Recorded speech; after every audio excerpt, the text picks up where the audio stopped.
Jamie Raskin, our constitutional, intellectual, democratic congressman, he really nails it when he points out that unlike many of the constitutional restrictions to the presidency, the one that could or should take Donald Trump off the ballot is actually likely the only or one of the only self-imposed denials to the presidency. In other words, when you can't be president unless you're 30 something years old, you can't be president if you're not a natural born citizen.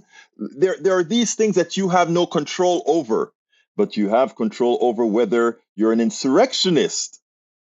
And Donald Trump self-imposed his now denial of the ability to be president. Listen to how Raskin says it. How quickly do you think that the Supreme Court will weigh in on this, if they will at all? You assume that they will, right? Yeah. I mean, under constitutional federalism, every state is ultimately going to control its own ballot access and access to candidates for the ballot.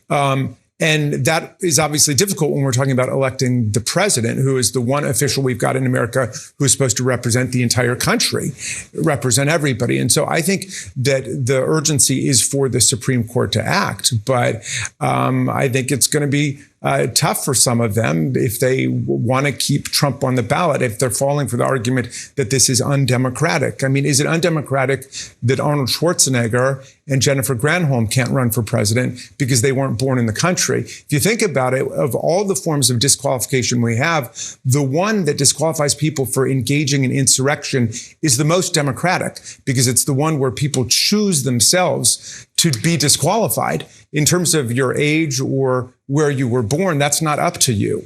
But Donald Trump is in that tiny, tiny number of people who've essentially disqualified themselves. Raskin nails it. And I hope that little segment is played for every single Trumpist. Not that they'll believe it, but for those who have a modicum of brain matter that's willing to logicalize, if you will. I hope they hear this. We spend a lot of time deconstructing the news, trying to parse it into a form that everybody can understand. We try to find those little nitpicks where it flies above the fray, etc.